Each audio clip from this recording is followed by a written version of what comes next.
मित्रांनो, IMFने भारताबाबत कोणता इशारा दिला आहे? भारत सरकारने इराण युद्धाच्या पार्श्वभूमीवर असा कोणता मोठा निर्णय घेतला आहे, ज्याबद्दल सध्या कुणीही चर्चा करत नाहीये? इस्रायलने भारतातील ज्यू समुदायाबाबत आता कोणता नवीन निर्णय घेतला आहे? आणि सर्वात महत्त्वाचे म्हणजे बांगलादेशला अचानक भारताची आठवण काय येत आहे? याशिवाय अशा अनेक महत्त्वाच्या अपडेट्स समोर येत आहेत, ज्या तुम्हाला मुख्य प्रवाहातील न्यूज चॅनलवर पाहायला मिळणार नाहीत. त्यामुळे हा व्हिडिओ शेवटपर्यंत नक्की पहा. सर्वात आधी बोलूया भारत आणि अमेरिकाबद्दल. तर बातमी अशी आहे की अमेरिकेचे परराष्ट्र मंत्री मार्को रुबियो पुढच्या महिन्यात 24 मे रोजी भारत दौऱ्यावर येत आहेत.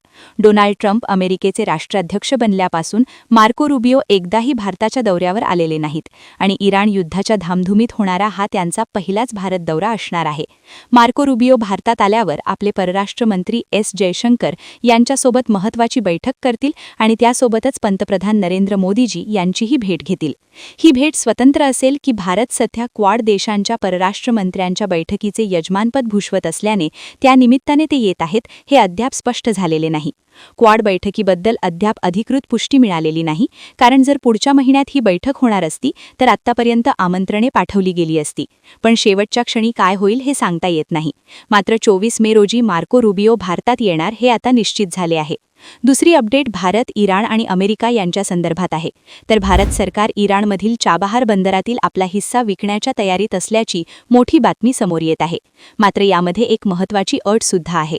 अहवालानुसार चाबहार बंदरातील भारताचा हा हिस्सा एका स्थानिक इराणी कंपनीला विकला जाईल. भारताने हा निर्णय घेण्यामागचे कारण असे आहे की अमेरिकेने चाबहार बंदरासाठी भारताला जी निर्बंधांमधून सूट दिली होती ती 26 एप्रिल रोजी म्हणजेच आज संपणार आहे. जर ही सूट संपल्यानंतरही भारताने चाबहार बंदराचे काम सुरू ठेवले तर IPGL आणि सागरमाला डेव्हलपमेंट कॉर्पोरेशन सारख्या भारतीय कंपन्यांवर अमेरिकेचे निर्बंध लादले जाऊ शकतात. याचा अर्थ असा अजिबात नाही की भारत चाबहार बंदरातून कायमचा बाहेर पडत आहे. या व्यवहारामध्ये एक खास अट ठेवण्यात आली आहे की जेव्हा इराणवरील अमेरिकेचे निर्बंध हटवले जातील तेव्हा या बंदराचे नियंत्रण पुन्हा भारताकडे सोपवले जाईल आणि भारताचा जो हिस्सा होता तो आपल्याला परत मिळेल. भारताने अमेरिकेच्या दबावाखाली येऊन हा निर्णय घेतल्याचे काही जणांना वाटू शकते, पण सत्य हे आहे की 2018 पासून अमेरिकेने जगातील 190 देशांपैकी केवळ भारतालाच ही विशेष सूट दिली होती. आता इराण अणुबॉम्ब बनवण्याच्या अगदी जवळ पोहोचला असल्याने अमेरिका इराणवर सर्व बाजूंनी दबाव टाकत आहे आणि म्हणूनच त्यांनी चाबहारची ही सूट संपवली आहे. भारताने आपला हिस्सा विकण्याचा निर्णय केवळ $12 कोटी गुंतवणुकीसाठी घेतला नसून या एका प्रकल्पामुळे आपल्या ज्या कंपन्यांचे जगभरात $10 अरब व्यवहार सुरू आहेत त्यांना धोका निर्माण होऊ नये आणि त्या ब्लॅकलिस्ट होऊ नयेत ही त्यामागची खरी रणनीती आहे. पुढील महत्त्वाची बातमी IMFशी संबंधित आहे. गेल्या काही काळात भारतीय रुपया कमकुवत झाला आहे, तर दुसरीकडे जपानी येन आणि ब्रिटिश पाऊंड मजबूत झाले आहेत. यामुळे अमेरिकन डॉलर्सच्या तुलनेत भारताची GDP रँकिंग 4थ्या स्थानावरून घसरून 6व्या स्थानावर आली आहे. त्यासोबतच पर कॅपिटा इन्कमच्या बाबतीतही भारताचे नुकसान झाले असून बांगलादेश आता भारताच्या पुढे जाणार आहे.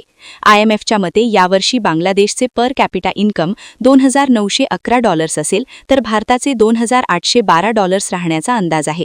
मात्र IMFने स्पष्ट केले आहे की ही परिस्थिती केवळ या वर्षापुरतीच मर्यादित असेल आणि 2027 मध्ये भारत पुन्हा एकदा बांगलादेशला मागे टाकेल. रुपयाचे मूल्य घसरण्यासोबतच भारत सरकारने GDP मोजण्याचे आधारभूत वर्ष 2011-12 वरून बदलून 2022-23 केले आहे. त्यामुळे नवीन आकडेवारीनुसार GDPच्या आकारात थोडी घट दिसून येत आहे. ही घट तात्पुरती असून भारताचा विकास दर 6.5% इतका वेगाने कायम आहे आणि येत्या 1-2 वर्षात भारत पुन्हा आपले स्थान मिळवेल, असे IMFच्या प्रवक्त्यांनी सांगितले आहे. सध्या रुपयाचे मूल्य प्रति डॉलर 94.25 रुपयांवर आहे. तर तुम्हाला काय वाटते की अर्थव्यवस्थेच्या बाबतीत भारत सरकारने घेतलेले निर्णय योग्य आहेत का?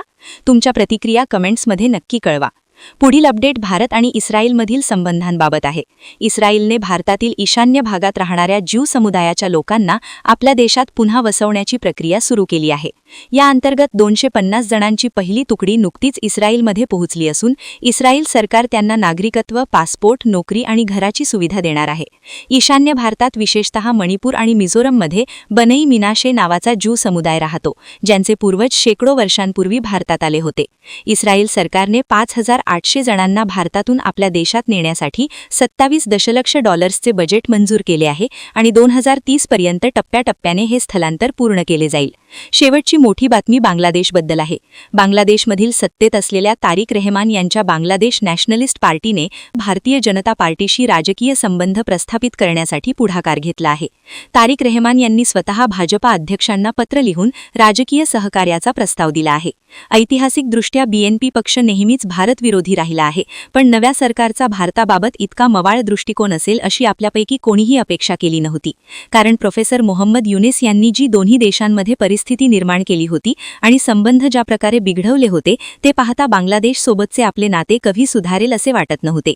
पण आनंदाची बातमी ही आहे की नवीन सरकार आल्यानंतर आता थोडी प्रगती पाहायला मिळत आहे.